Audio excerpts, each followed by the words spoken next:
Come with me as we check out the NASA Discovery Space Shuttle along with the NASA Hubble telescope.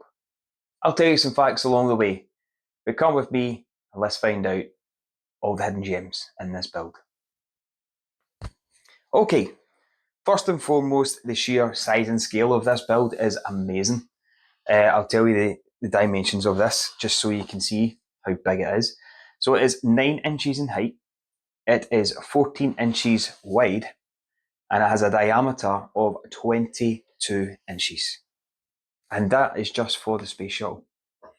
Now, when I bought this is a retired set now, so if you can get your hands on it, go grab it on all the usual places, because it really is worth it.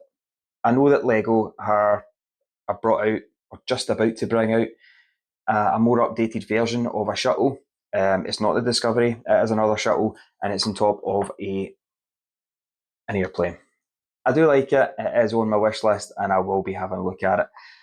Now this, for me, it had some significance because I actually got to go inside the space shuttle at the Kennedy Space Center in Florida when I was there on holiday or vacation, whatever you want to call it, a number of years ago. And it's great to go in there and actually experience just how claustrophobic these things can be. It was really tight in there. So yeah, I've showed you the dimensions. Now let's talk about some of the hidden gems in here, because there was so many. Some facts, first and foremost, you get a couple of nameplates for each of the shuttle and the Hubble telescope, and some facts in here.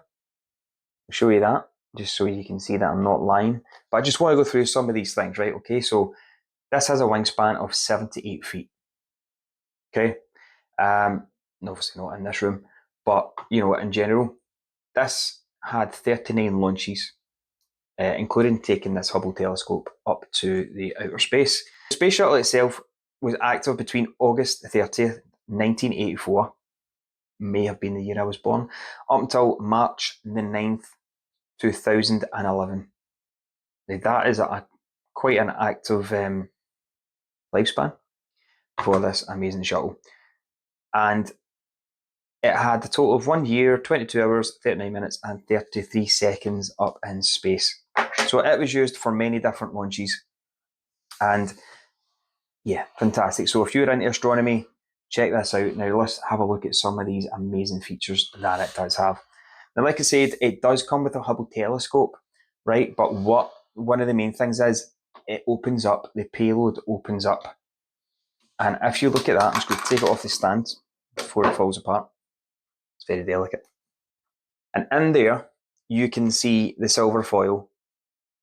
Now that kind of charges itself when it was in space, as almost its power source. And it was fantastic to get those wee hidden gems and wee facts throughout the instruction booklet as you went through it.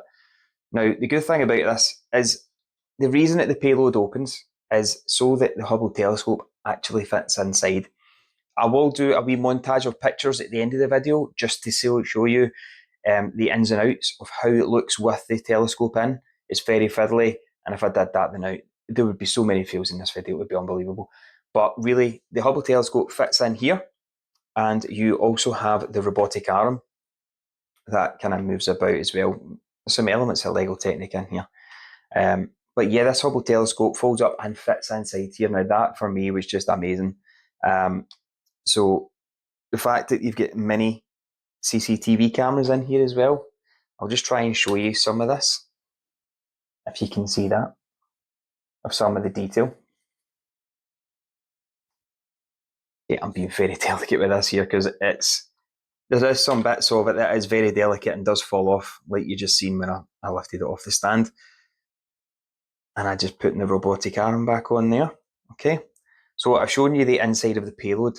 Now, one of the other features, I'll close that up just now, is that the cockpit actually comes off. And in there, it reveals 5 seats.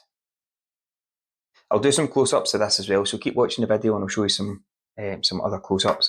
Because in there it reveals the command centre in the space shuttle, and there was 5 seats in total in this shuttle.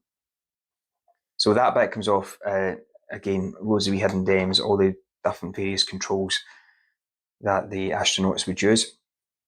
Some other key features. Obviously, it came with loads of different stickers. The US of A stickers and the NASA Discovery, you put them all in yourself. And the foil, these were all stickers as well. So that kind of took a wee bit more time, just to make sure that we were putting them on correctly. But yeah, it was very interesting to do that. Now, let's have a look at the back of the shuttle. As you can see where the engines are, you have got your brakes at the back. That brake can move side to side and was used to kind of help slow down the shuttle. The next thing is very cool. Now, if you turn this middle engine, you can see the steering that allows the shuttle to lift is moving. Hope you can see that there. I'll give you a different angle. So you can turn the middle engine and that moves up and down. The other thing to do is you can probably see some wheels down the bottom here, like any aircraft has. Make sure my finger's out of the way.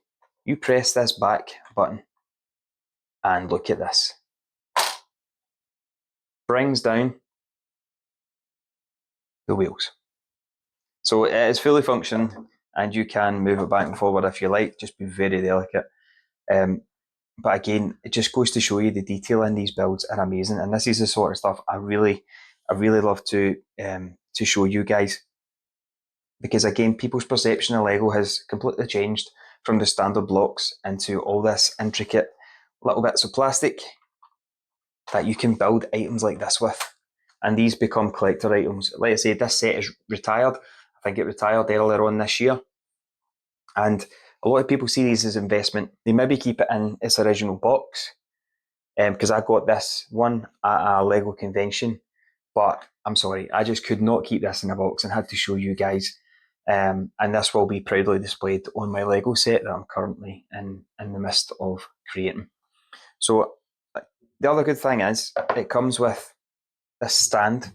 Now the weight of this is phenomenal. It is so heavy, and you kind of want to make sure that you put this. It just sits on there so nicely. Here we go. I'm about to find that out. Sits on there so nicely like that. There we go. Put that wee piece on in a wee minute. And then you can just move it all around. And that will sit proud of place on top of my Lego display. So that bit covers the shuttle. And that bit is fantastic. And it comes with its wee nameplate with all those facts, like I said. Move the shuttle to the side just now. Now I want to show you the Hubble telescope. Now, like I said earlier on in the review, this got launched in 1990. And it comes with a wee nameplate the same way as the shuttle did. So some facts about that. It launched in April 24 of 1990. And it has a launch mass of 24,490 pounds. A couple more facts on there as well. I'll just show you guys about the velocity. So yeah, the fact that they come with these wee nameplates, great display feature. It obviously comes with the solar panels, as you can see. That these are foil as well, so again a wee bit delicate to put on. But the fact you can move them around to whatever angle you like. And again, this one comes with its own wee stand. Now, I'm being very careful and very delicate with this because the number of times it's fell off this stand, this would be my only gripe about this, is that it's just a wee bit delicate for the weight of the item and it keeps falling off. So if you tend to move it, things start to fall off and nobody wants that. I'll just show you the inside of the telescope there and the back chamber that normally opens up in case the astronauts need to do any sort of maintenance. And these wee bits come up as well. Search for Awesome Bricks and I will see you soon for another awesome build. See ya!